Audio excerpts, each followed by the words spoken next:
Ay, Ano? pancham. Saan ka dito? Dito? Ilan pira mo? Salang sa akin na yan. 10. Hindi, isa.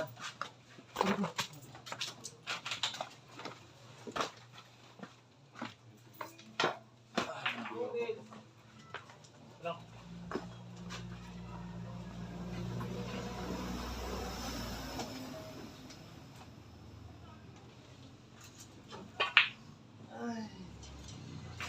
Patay ang ina mo.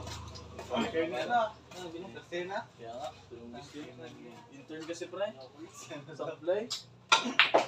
Hindi na siya Kalo ka kay Jude? nag-technic ba? Ito ano, plus 10 siguro ko dito. Lilo. Plus 10 siguro ko dito. Tapos tayo naman Jude ha. Ito na kagad siya eh. Pag-amon ko ano, Som. Tayo naman Jude ha. Sabi niya, silip na eh. Study niya yun, sila lang ano, yung Charlie. Sila lang may case study. Si Sir Sinan din na nag-class sa kanila. Nagawa sila case study parang style research din ba? Ano rin? So, pahirapan. Tapos dito sila gina-invert ni Sir Sinan. Sabi mo na. Sa cheat ata yun. Ay, sa cheat namin. Yung papel ko kasi nung time na yun, na ano ba? Napasa ko na. Tapos daming boys ba? Tapos kinuha ko dun sa intern. Ang pangatlo, sinabi niya pa na kinuha ko. Hindi niya sinabi.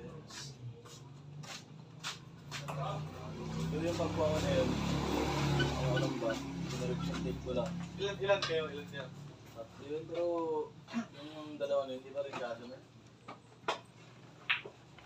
Ang dami ko. Imbis na ngayon, Sa issue pa naman ngayon yung ano, reloading ka. Kalis pa lang. Ay, wala ata kaling yung third year na wala. Doon din ako na. Ay, tayo pala may kalis pa. Saan bayad mo, Dol? dito sa akin. Promo. Bali ako dyan! So, Luwi mo to. ay Ayun, tubig. ang cup noodles. Yung tubig ba? Tubig mainit pa. Ay, tubig mainit. Tangina, tanongin mo si ate. Di ba yung binabayaran ko Dyan, sister dyan. Ha? Matubig. Ba't 5 lang yan? Matubig, 35 ba?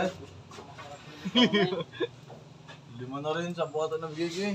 Tangina. Pang tuskin lang to eh. May dos ka dyan? Pautang dos. Wala akong baril na. Di ba? Kagi, tiksa po lang to? Sa 15 yan lang. 15 yan. Ikaw. Kulang ka pa 5, Dol. Parang 15 na rin. 10 lang eh. Ano yan?